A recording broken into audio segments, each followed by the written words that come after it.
Welcome friends. Baakiyalakshmi இன்னைக்கு எபிசோட்ல வந்த இன்ட்ரெஸ்டிங்கான சீன்ஸ் பத்தி பார்க்கலாம்.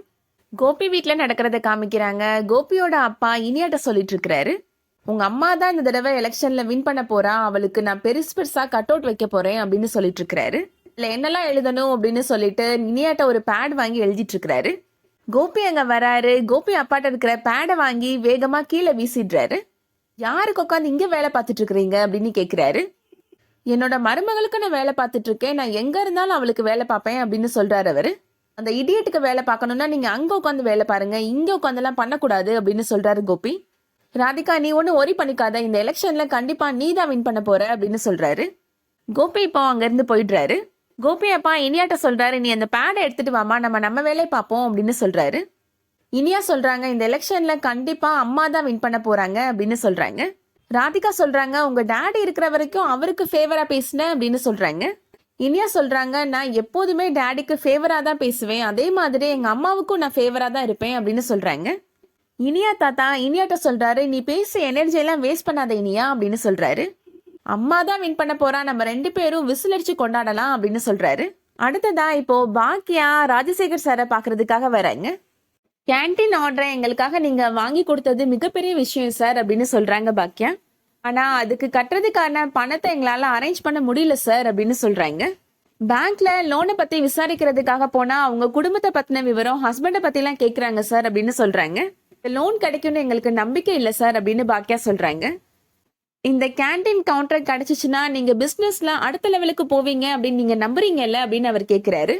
கண்டிப்பா சார், ஆனா நாங்க என்ன சார் பண்றது, எங்களுக்கு அந்த பணத்தை கட்ட முடியலையே சார் அப்படின்னு சொல்றாங்க பாக்கியா. பிசினஸ பொறுத்த வரைக்கும் நம்ம முன்னாடி போயிட்டோம் அப்படின்னா திரும்பி பார்க்கவே கூடாது, முன்னாடி போயிட்டே தான் இருக்கணும் அப்படின்னு அவர் சொல்றாரு. நான் சூரிட்டி போட்டா கண்டிப்பா உங்களுக்கு லோன் கொடுப்பாங்கல்ல அப்படின்னு கேக்குறாரு. கொடுப்பாங்க சார், ஆனா நீங்க எப்படி சார் அப்படின்னு கேக்குறாங்க பாக்கியா. என்னம்மா, லோன் வாங்க போறது நீங்க, கட்ட போறது நீங்க, நான் ஒரு சைன் தானே போட போறேன் அப்படின்னு ராஜசேகர் சார் சொல்றாரு. பேங்கோட டீடைல்ஸ்லாம் எனக்கு அனுப்புங்க, நான் வந்து உங்களுக்கு ஷூரிட்டி போடுறேன் அப்படின்னு சொல்றாரு. பாக்கியா அது கேட்ட உடனே ரொம்ப சந்தோஷப்படுறாங்க. எழுந்து நின்று அவருக்கு நன்றி சொல்றாங்க. இந்த உதவி நீங்க பண்ணுவீங்கன்னு நான் எதிர்பார்க்கவே இல்லை சார் அப்படின்னு சொல்றாங்க. அடுத்ததா இப்போ காலனில நடக்கிறத காமிக்கிறாங்க. செக்ரட்டரி இப்போ மைக்ல பேசிட்டு இருக்கிறாரு. இத்தனை வருஷமா நான் இந்த காலனிக்கு செக்ரட்டரியா இருந்துட்டேன், இதுதான் என்னோட பதவியோட கடைசி நாள் அப்படின்னு சொல்லிட்டு இருக்கிறாரு.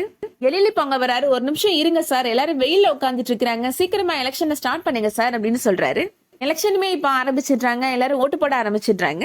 ஓட் கவுண்டிங் முடிச்சு இப்போ யார் எவ்வளவு ஓட் வாங்கியிருக்கிறாங்க அப்படின்றத அனௌன்ஸ் பண்றாங்க. ராதிகா வாங்கின ஓட்டோட எண்ணிக்கை 112 அப்படின்னு சொல்றாங்க. ராதிகா கோபிட்ட, என்ன கோபி ரொம்ப கம்மியா இருக்கு அப்படின்னு சொல்றாங்க. கவலைப்படாத ராதிகா, நீ தான் கண்டிப்பா ஜெயிப்ப அப்படின்னு கோபி சொல்றாரு. ஜெனி இப்போ தாத்தாட்ட கேக்குறாங்க, ஆன்டி கண்டிப்பா ஜெயிச்சிருவாங்கல்ல அப்படின்னு கேக்குறாங்க. கவலைப்படாதம்மா, கண்டிப்பா பாக்கியா தான் ஜெயிப்பா அப்படின்னு தாத்தா சொல்றாரு. அடுத்ததா பாக்கியா வாங்கின ஓட்ட அனௌன்ஸ் பண்றாங்க. 1628 ஓட் வாங்கியிருக்கிறாங்க பாக்கியா. அவங்க தான் இந்த தேர்தலில் வெற்றி பெற்றிருக்கிறாங்க அப்படின்னு அனௌன்ஸ் பண்றாங்க. அது கேட்ட உடனே எல்லாருமே ரொம்ப சந்தோஷப்படுறாங்க. கோபி சொல்றாரு, அதெல்லாம் ஓட் நீங்க தப்பா கவுண்ட் பண்ணிருப்பீங்க, திருப்பி கவுண்ட் பண்ணுங்க அப்படின்னு சொல்றாரு. ஓட் என்னவங்க எல்லாருமே சொல்றாங்க, அதெல்லாம் நாங்க கரெக்டா தான் பண்ணிருக்கிறோம் அப்படின்னு சொல்லிடுறாங்க. பாக்கியா மாமனார் சொல்றாரு, அப்ப பாக்கியா தான் வின் பண்ணிருக்கிறா அப்படின்றத அதிகாரப்பூர்வமா அனௌன்ஸ் பண்ணிருங்க அப்படின்னு சொல்றாரு.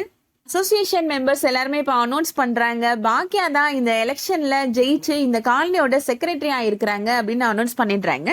எழில் செல்லியன் 2 பேரும் பாக்கியாவை தூக்கி வச்சு கொண்டாடுறாங்க.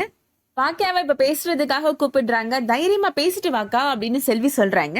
பாக்கியா மாமனார் சொல்றாரு, யார் யாரோ பேசுறாங்க, நீ பேசுமா, நீ ஜெயிச்சிருக்கிறமா அப்படின்னு சொல்றாரு.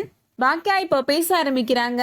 ஃபர்ஸ்ட் நான் உங்க எல்லாருக்கும் நன்றி சொல்லணும், செக்ரட்டரியா என்னை செலக்ட் பண்ணதுக்கு ரொம்ப நன்றி அப்படின்னு சொல்றாங்க. அதோட இன்னைக்கான எபிசோட் முடியுது. இந்த வீடியோ உங்களுக்கு பிடிச்சிருந்துச்சுன்னா லைக் பண்ணிக்கோங்க. சீரியல் அப்டேட்ஸ்க்கு நம்ம சேனலை சப்ஸ்கிரைப் பண்ணிக்கோங்க. தேங்க்ஸ் ஃபார் வாட்சிங்.